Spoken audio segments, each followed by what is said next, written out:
Howdy folks, Greyhawk 4x4 coming at you again, your resident vintage gamer.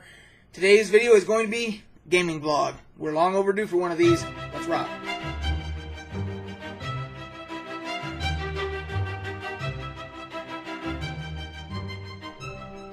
Okay, so like I said in the intro, we are long overdue for this this gaming vlog.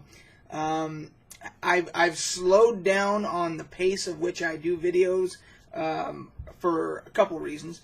Number one, it was with trying to get ready for the summer with my day job. I'm a pool guy, so you can imagine how busy I am preparing for summer as a pool guy. So that's number one reason. The other reason is that, and we're not going to get deep into this subject, but because so many other people have talked about this, but you can add me in that group that feels that YouTube has been making it more difficult, been making it less desirable to be motivated to do videos. The whole thing with the advertisers and all that and the revenue, and I don't make any money off of doing these. I make a little bit of money, and so, but what little I was making has evaporated basically. So and that's their choice. I mean, it's YouTube, it belongs to them. They can do whatever it is that they want to do. The advertisers, it's their choice that they want to advertise, and as a result, it's hitting all of us. The big, and you've seen videos by the big YouTubers who have been talking about how much it's affected them and so forth. But little YouTubers like me and people like me who were trying to, crawl up the ladder to where we could make a little bit of money, a little bit of, money that we could then reinvest into building the channel up, and it takes a long time. We get that, but it's kind of a kick in the teeth when you're trying to do that, and then you feel like you're going up that ladder, and then you reach for a rung, and the rung ain't there, and so anyway, that's enough of this. So those are the two reasons: getting ready, just pre-summer preparation with my day job, and the fact that I also work for TSR Games, and we are trying to get things kicked off for our Kickstarter for our game Top Secret New World Order. So very busy, and then the YouTube thing. So those are the reasons why I've kind of slowed down on my production. So getting on with today's topic, gaming vlog. I usually in these segments I kind of get people caught up on the gaming activity that's been happening with me.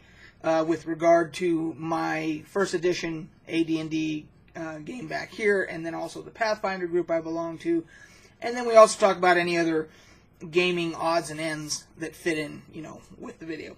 So let's start off with the first edition campaign back there. If you remember where we left off with our heroes, they had started going into the legendary Temple of Elemental Evil, and since last time we talked, they made another foray into the temple. They got much deeper into the temple, they encountered undead, they encountered some ogres, some gnolls, that type of thing.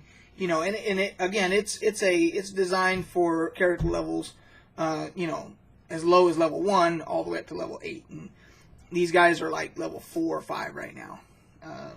So it's perfect for them at this point. But having said that, they're realizing that this is not going to be something where they're going to just go in and clear this thing. I think the realization has come forward that it's going to take several excursions into the temple to unravel the mystery that is the Temple of Elemental Evil. And what is the driving force behind that? Is there something deeper to the presence of the temple being kind of rejuvenated and so forth? So that is the underlying story arc that's going on. However, as I've spoken in previous vlogs, I have several different story arcs intertwined in my campaign, and we have the crazy wizard who wants unique organs from creatures, body parts, and things like that for his experiments. So they're having to, as they're encountering and defeating different creatures and so forth, they're doing half-ass autopsies on trying to gather these items for this wizard and so forth, because he pays very well. So why wouldn't you, right? And there's that. Who knows where that's going to go?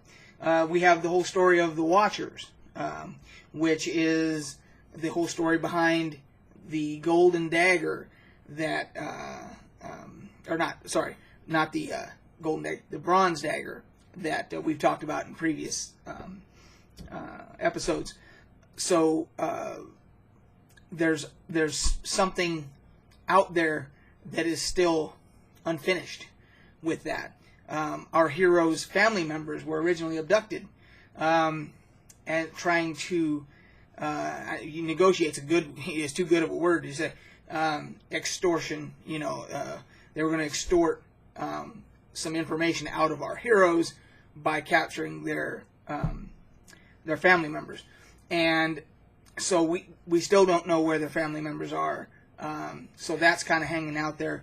And in our last session, a couple of the main bad guys from that story arc showed up, and there had been clues that they were snooping around, but they finally showed up. And I have to say that I have to really applaud my players who could not have played the encounter with these two bad guys. They could not have played it any better, because as our bad guys had last seen the party, they were a certain composition of races and so forth.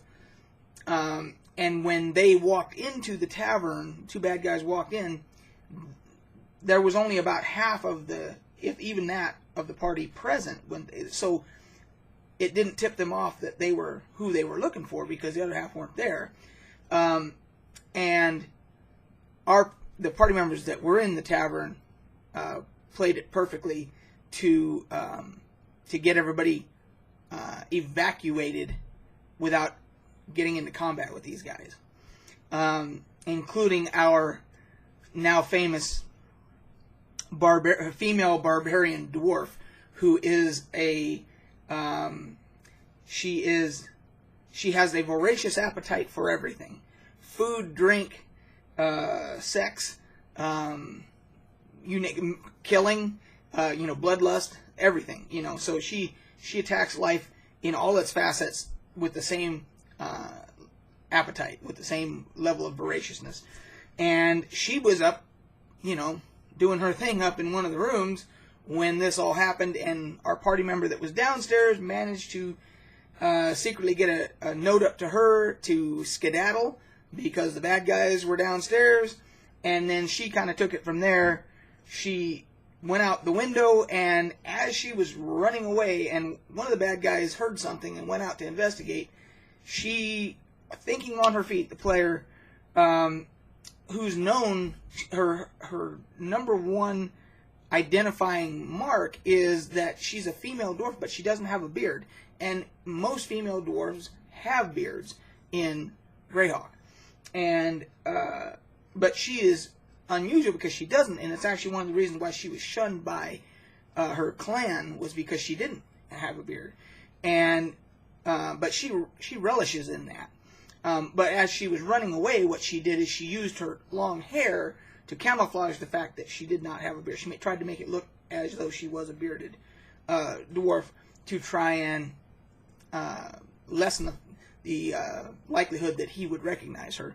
And then she also, thinking on her feet as she's running away, says, something to the effect of, "I'm sorry, I shouldn't have stolen it, but I was hungry," or something like that, making it sound like she's running because she thinks she's being chased for stealing something, to kind of throw off the pursuer.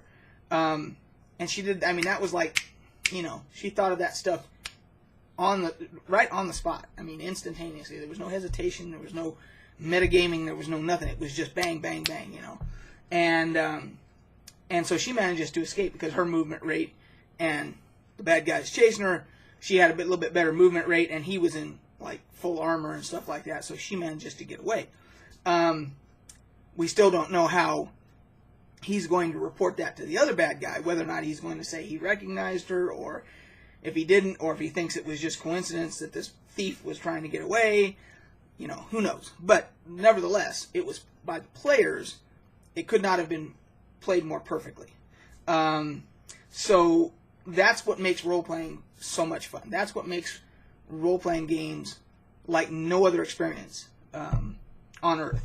Other than, I guess, the closest thing I guess that you could compare it to would be theatrical improv, when actors and actresses get to be up on stage and they're just thrown random scenarios and they have to act them out thinking on their feet. It's basically that in a gaming setting, and it's the most organic it's the most organic way to have a good time that I know of. So, of course, to be on the shock there that I'm on the bandwagon for role playing games, but any chance I get to reinforce that idea, I will.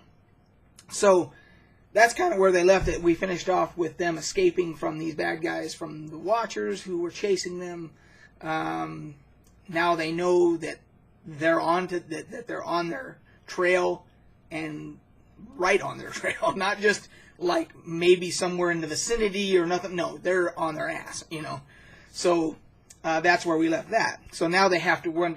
Are they going to go back into the temple right away? Are they going to try and confront these guys somehow? To end that threat. Or what are they going to do? And then there's some other storylines, much smaller story arcs that are involved also that haven't been doing much with, but we'll see how the players deal with that. So anyway, that's it for the first edition campaign. That's where we're at. And then in the Pathfinder campaign, which we played last night, that's a homebrew campaign that our buddy Kevin is DMing, and it got really interesting because we're in this town of, I think they're called fletchlings. They're like shadow people, like half shadow people or something like that. It's a Pathfinder thing. And so we've been looking for these stones, and if you can always go back and watch the other videos to get caught up on the story. We've been looking for these magic stones and trying to figure out if that has anything to do with why magic is dying in the realm. And we know that there is a dangerous forest that it's always perpetually dark in there and so forth, and we believe that there may be a stone deep in that forest, so we decided to foray into that. And we had met one of the players had rolled a new character, and he now has a little halfling investigator as a player class. That's one of the things I do like about Pathfinders, all these different unique classes that they have. This is the investigator, which is like rogue and alchemist kind of mixed.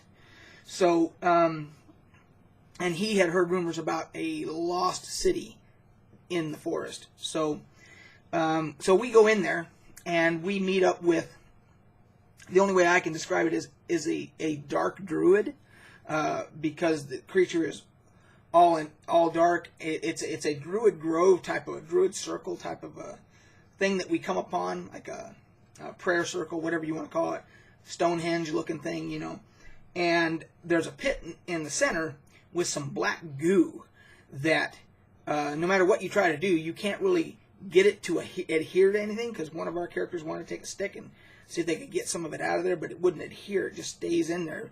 It's kind of like tar, but it won't stick to anything. And so the dark druid that we meet, who was peaceful, he says, oh, well, if you want to be one with the forest, you have to immerse yourself in the pool of goo, And so a couple of the characters were curious enough to where they decided to do that.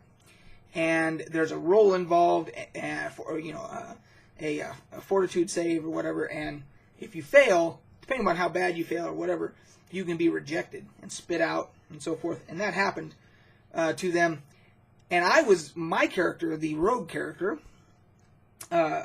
Radar, he was very reluctant to take the risk of going in there, but his curiosity got the better of him, and he decided to ask the Dark Druid, how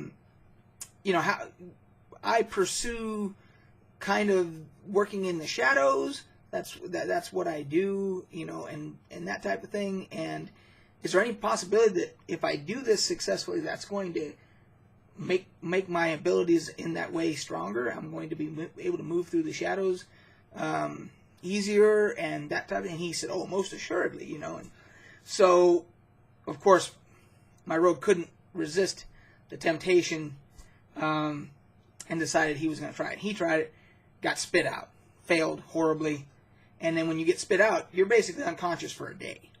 And so there was 2 or 3 of us that were unconscious and so forth. And finally, the little investigator dude jumps in and he makes it. And so, of course, after that, he finds out that he now has dark vision, like improved dark vision or something like that. He can basically see in the dark completely. He has, and then all these other little bonuses. I'm not going to go through all of them, because I don't remember all of them. But a bunch of bonuses definitely that will help him, which would have been nice for my rogue, but failed. And then we basically decide from there we're going to go towards the Lost City ruins that the druid kind of tells us where to go for that. And we get to the ruins and we're doing some searching and some investigating and so forth. And we come upon this shadow type creature entity, and we have to battle that. And we do. We successfully battle that. And so that's kind of where we're at with the Pathfinder group. But it was the whole thing with the dark druid and the darkness tar or goo or whatever you want to call it. That was kind of a unique thing that I'd never really experienced before in a campaign. It was kind of neat to see that. That was well done by the DM.